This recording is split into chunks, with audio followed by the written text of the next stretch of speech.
C'est pas du tout un au revoir. Hein, non, c'est une pause. Ça va revenir très vite. Voilà, je voulais vous dire que voilà, on vous aime très très fort. Écoute, moi j'ai pas à juger. C'est marrant parce que quand t'es d'autres religions, il faut prendre des pincettes. Ah non, les on catholiques, prenait pas. ils sont très pratiquants, ils sont déjà intégristes. On n'en prend pas tellement sur ce plateau-là sur les autres religions, et principalement sur une. Oui, très rapidement, le procureur qui nous a confirmé que les 4 gardes à vue avaient donc bien été levées. C'est que ce n'est qu'un au revoir, bien entendu. Voilà, d'accord. Bienvenue sur Das Polémique. Aujourd'hui, nouvelle vidéo actu dans laquelle on va parler de la fin définitive de TPMP. Enfin, cette fois, c'est pour de bon, mais le gros de la vidéo sera consacré au traitement médiatique scandaleux de l'affaire Émile. Vous allez voir que les médias omettent sciemment d'insister sur certaines informations. D'ailleurs, je vous invite fortement à aller voir une vidéo que j'avais faite il y a 1 an sur le sujet pour bien comprendre ce qui est en train de se passer aujourd'hui avec la garde à vue du grand-père. Alors on va reprendre dans l'ordre chronologique, pas depuis le début, mais à partir de la découverte des ossements du petit garçon il y a 1 an. Depuis, rien ne s'est réellement passé dans l'enquête jusqu'au 13 mars. Retenez bien cette date. C'est dans cette église que les enquêteurs ont mené leurs recherches. L'édifice, situé à quelques dizaines de mètres de la résidence familiale du petit Émile, a été fouillé avant-hier pendant une partie de la soirée. Selon nos informations, les gendarmes se sont également intéressés à une imposante jardinière en bois qui se trouvait à proximité de la chapelle. Sur place, un habitant affirme qu'elle aurait été installée pour empêcher le stationnement. Les enquêteurs auraient retiré le rosier à l'intérieur avant de la saisir. Elle sera expertisée à l'Institut de recherche criminelle de la Gendarmerie nationale. Ces recherches interviennent près d'1 an après la découverte des ossements d'Émile par une randonneuse. Donc des traces de sang auraient été trouvées à proximité de cette jardinière et 1 semaine plus tard, les grands-parents d'Émile ainsi que sa tante et son oncle ont été placés en garde à vue. On a appris il y a quelques minutes que 4 personnes avaient été placées en garde à vue ce matin. Les grands-parents du petit Émile ainsi que 2 de leurs enfants majeurs. Alors pour des raisons importantes, puisque la garde à vue a été effectuée pour homicide volontaire et recel de cadavres. Il y a un élément important qu'on vous rappelle, puisque la semaine dernière a été saisie une jardinière près de l'église du Haut-Vernay, sur laquelle de possibles traces de sang avaient été détectées. Alors, je vous la fais vraiment dans l'ordre chronologique pour que vous compreniez l'essentiel parce qu'on est inondé d'informations. Et on rentrera dans les détails par la suite. Bref, ensuite BFM TV, qui est la chaîne ayant selon moi le plus suivi cette affaire, va publier un petit focus sur le grand-père. Normal, c'est celui qui est le plus visé, on va dire. Entendu plusieurs fois par les enquêteurs, il n'a jamais changé de version. Émile s'est réveillé vers 17h d'une longue sieste, c'est le grand-père dit, et Émile a échappé à mes vigilances. Vers 17h15, je l'ai cherché, il avait disparu. La grand-mère a confirmé cette version. Philippe Bedovini est considéré comme le patriarche de la famille. Père de 10 enfants, il a voulu être prêtre dans sa jeunesse. Dans les années 90, il intègre l'institution religieuse de Riaumont dans le Pas-de-Calais. Accusé de violences physiques par d'anciens élèves, il est entendu en 2018 comme témoin assisté. Et à l'époque, il avait reconnu, oui, avoir pu donner des gifles ou alors des coups de pied, tout en expliquant ne pas avoir fait ça méchamment.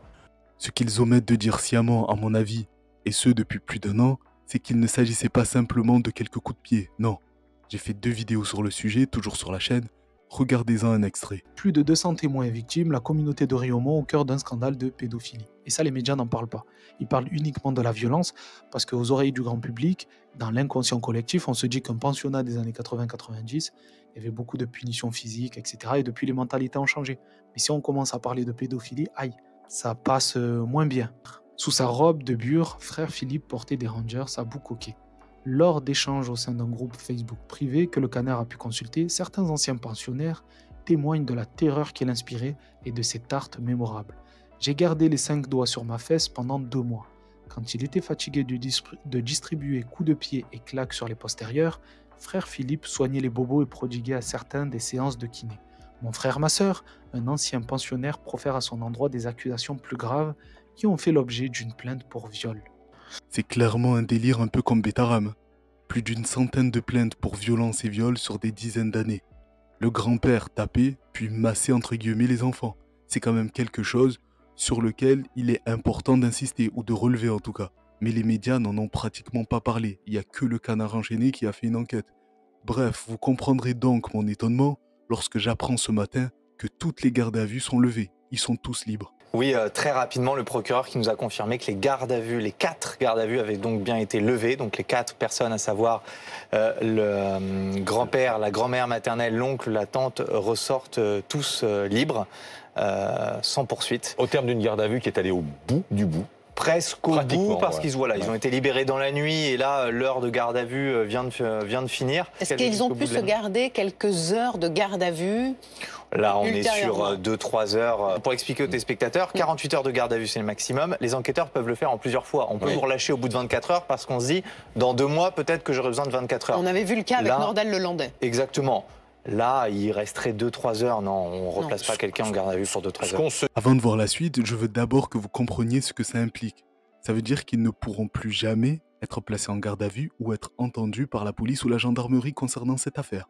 C'est fini. 24 heures de garde à vue prolongée, ce qui laisse entendre effectivement qu'il reste des fils à tirer pour toujours. C'est-à-dire qu'il faut bien répéter à ceux qui nous écoutent aujourd'hui que cette garde à vue-là, il n'y en aura pas d'autre. On ne peut pas dans 2 ans se dire mais au fond, c'est pour toujours, c'est 48 heures à vie. Oui, tout à fait. On a vu des enquêtes qui ont duré 20 ans, 30 ans sur des disparitions d'enfants.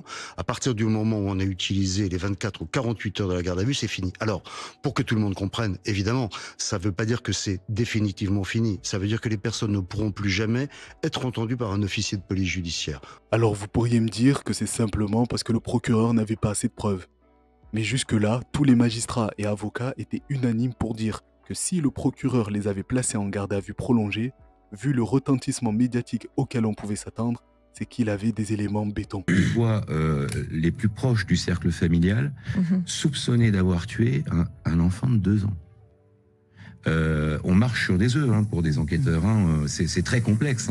Et quand on place en garde à vue, avec le retentissement qu'on savait que ça allait avoir, d'un point de vue médiatique, et sur toute la famille, ça va irradier toute la famille. Je pense que cette garde à vue, soit elle est extrêmement charpentée, et le procureur de la République nous l'expliquera demain, mais je peux pas croire qu'elle ait été faite de façon fantaisiste, si vous voulez, ou à la légère. Et c'est pas fini. Regardez encore l'ancien directeur de l'Institut de recherche criminelle de la gendarmerie qui le confirme lui aussi.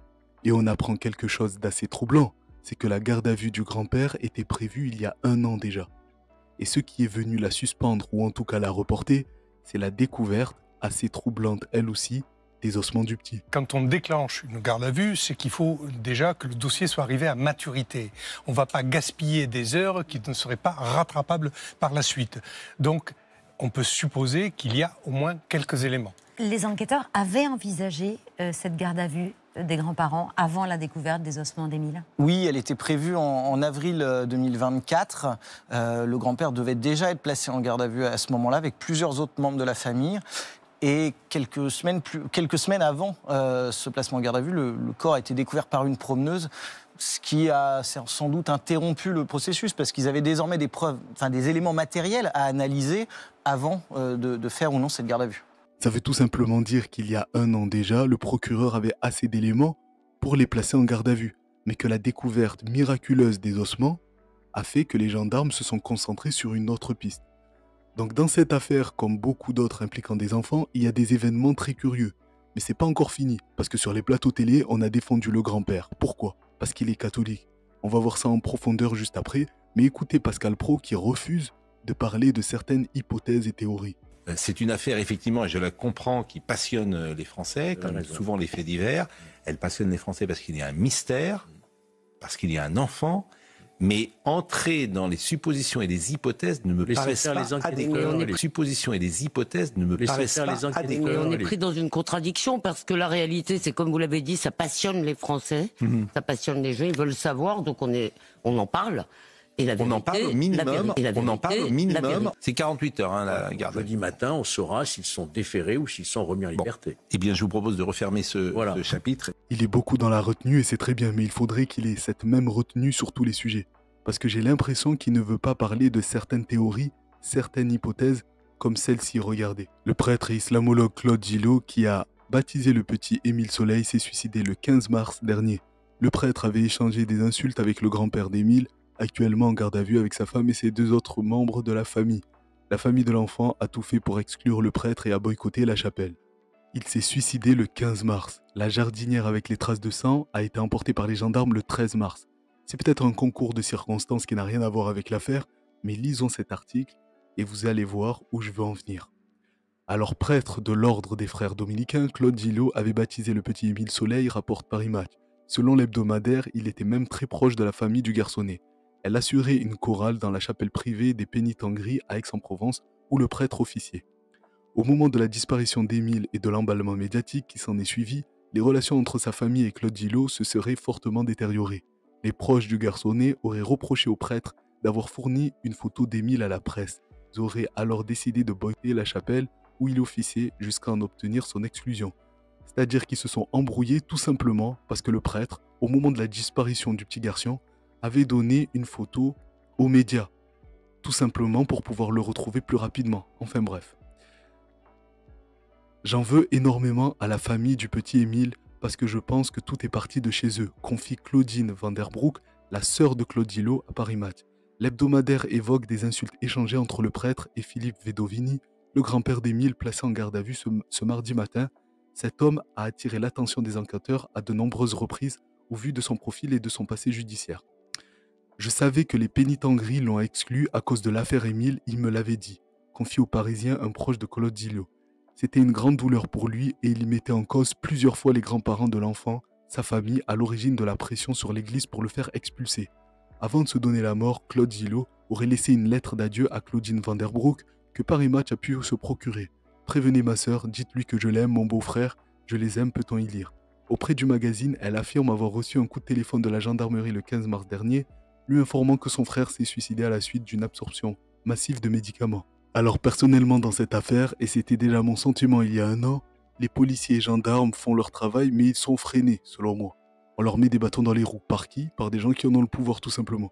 En tout cas, ce qu'on peut observer, c'est que les médias font tout pour qu'aucun lien ne soit fait entre eux, le catholicisme et cette affaire. En tête, Olivier Truchot, l'hypocrite. On a bien compris que c'est une famille unique, que ça parlait pas. Taiseux, hein. Ouais, voilà, c'est ça. Taiseux, catholique, traditionnel. Ouais, enfin, attends, pardon, excuse-moi. Alors moi, ça m'énerve. T'oublies Montagnard. Alors, pardon, je pousse un coup de gueule. Je supporte pas que tu dises qu'il est catholique. Je vois pas en quoi ça rentre dans le. Si. Non, ça ne. Pardon, c'est pas ça qui change les choses. Parce que j'entends ça depuis le début. Si. C'est toujours on fait le procès des catholiques. En quoi le fait que les parents soient catholiques fait qu'on n'arrive pas à savoir la vérité. Si. Et le fait qu'ils soient taiseux et catholiques, pardon, moi je connais des gens taiseux qui ne sont pas catholiques. Si. Parce je connais que des catholiques très bavards. Je connais des catholiques très bavards. Ouais. Non, mais ça, pardon, c'est pas contre toi, mais ça m'énerve. Non, mais je pousse un coup de gueule. Mais je peux te répondre, au contraire. Parce que depuis toujours, on fait le procès. On fait le procès sur le fait qu'ils sont catholiques. Moi, je pense que pour ses parents, très pratiquants, ils sont intégristes et très pratiquants. Ils sont intégristes. Eh bien, écoute, moi, j'ai pas à juger. C'est marrant parce que quand t'es d'autres religions, il faut prendre des pincettes. Non, les catholiques, pas. ils sont très pratiquants. Ils sont déjà intégristes. On n'en prend pas tellement sur ce plateau-là sur les autres religions, et principalement sur une. Et de mettre en avant tout de suite qu'ils sont catholiques, je ne vois pas en quoi ça fait avancer l'enquête. Voilà. Parce que quand tu es catholique dans un milieu rigoriste, traditionnaliste, qui plus est quand tu es dans un cercle qui est restreint, tu as une parole qui peut être aussi assez taiseuse, regroupée, où on règle ça aussi parfois entre soi. Que ça peut être un facteur. On est dans les préjugés.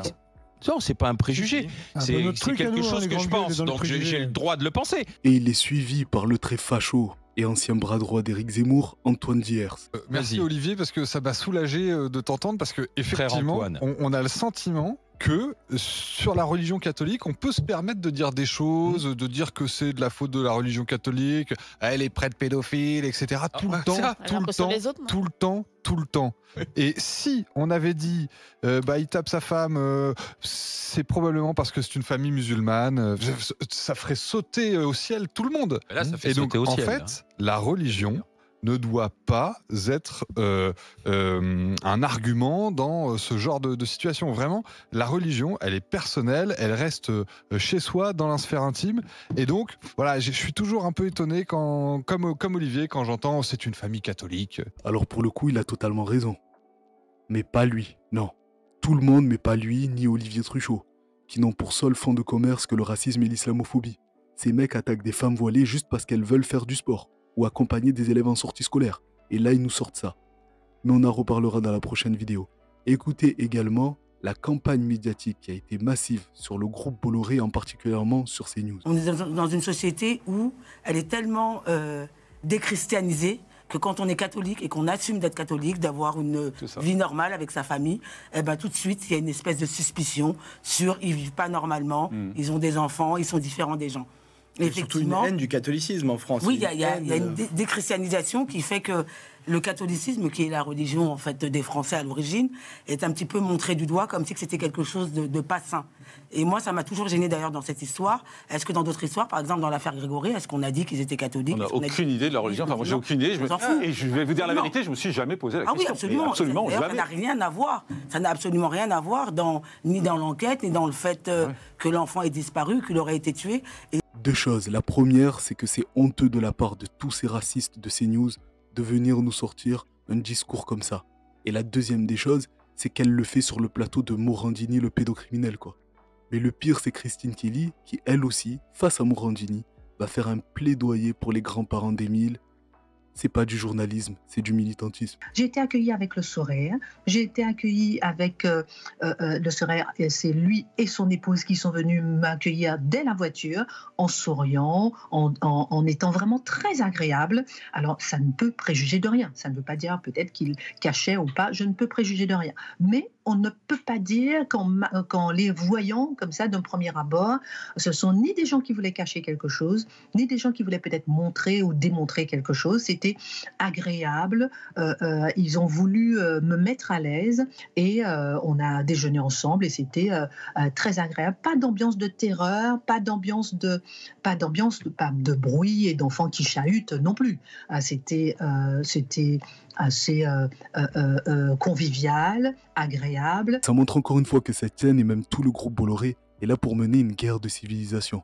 D'ailleurs, pendant ce temps, lui-même, Bolloré s'en met directement plein les poches. Regardez, alerte info, le fisc a effacé 320 millions d'euros de pénalité pour Vivendi, propriété de Vincent Bolloré. Vivendi avait commis une erreur délibérée lui ayant permis de payer 800 millions d'euros d'impôts en moins. Cette faute aurait dû être sanctionnée par une pénalité. Donc en fait, il triche. Si personne ne le prend sur le fait, c'est 800 millions d'euros économisés. Si on le prend, il n'a aucune punition. Au final, autant tenter sa chance. Bref, pour terminer sur une note positive, bonne nouvelle, TPMP c'est définitivement fini. Enfin, la dernière émission a eu lieu hier et c'est tant mieux. C'est pas du tout un au revoir. Hein. Non, c'est une pause. Ça va revenir très vite. Voilà, je voulais vous dire que voilà, on vous aime très très fort et je voudrais remercier tous ceux qui ont fait que on a pu faire ça en si peu de temps. Hein. Bien entendu, je les ai déjà remerciés sur la dernière parce qu'on fait des dernières toutes les semaines. Voilà, donc j'ai même pas envie de remercier ni les gens de Canal ni rien parce que voilà, ils sont formidables. Et voilà, donc ce n'est qu'un au revoir, bien entendu. Voilà, d'accord. D'ailleurs, tous ceux qui m'insultent à longueur de vidéos dans les commentaires parce que je me réjouis de la chute d'Hanouna, vous allez continuer à pleurer. Parce que les dossiers qui commencent à sortir sur lui vont peut-être pousser le groupe M6 à faire machine arrière. Mediapart révèle des audios dans lesquels Hanouna insulte copieusement Laurie Tillman, juste parce qu'il la trouve nulle apparemment. Donc le 13 février 2023, il est question dans l'émission avant de l'ancienne Miss France Laurie Tillman. Pour les téléspectateurs à ce moment-là, Cyril Hanouna va lancer un extrait vidéo et on est hors antenne dans ce que vous allez entendre et c'est une avalanche sexiste, véritable avalanche sexiste qui déferle de la bouche de Cyril Hanouna. Non mais c'est une chèvre, arrête un peu de dire qu'elle est bien. Mais c'est horrible, arrêtez. C'est catastrophique. On a trouvé que ça à France Télé. Mais arrêtez les mecs, c'est honteux. Mais elle est nulle. Ne mettez pas une fille, on n'est pas obligé de mettre une fille. Mais elle est nulle. J'ai jamais vu une nullité pareille. J'ai envie de l'insulter, je peux pas la blairer. Ah, elle est mieux Vespizer. Hein. Eh ben déjà Vespizer est plus fraîche qu'elle. Elle est chum en plus. Bah oui. Elle a une tête de cheval, donc en plus. Ça fait beaucoup. Si au moins elle était fraîche. Elle est catastrophique. Elle est horrible. Et comme par hasard, toutes ces preuves sortent au moment où TPMP c'est fini. Hanouna a acheté le silence de ses équipes avec des salaires mirobolants. Aujourd'hui, le robinet est fermé. Ça risque de balancer fort. Voilà. Dites-moi ce que vous en pensez en commentaire. N'hésitez pas à vous abonner, mettre un pouce et partager. Moi, je vous donne rendez-vous à la prochaine vidéo. En attendant, prenez soin de vous. Respirez un bon coup. Merci d'avoir regardé la vidéo jusqu'au bout. Dans tous les cas, on est ensemble. Ciao.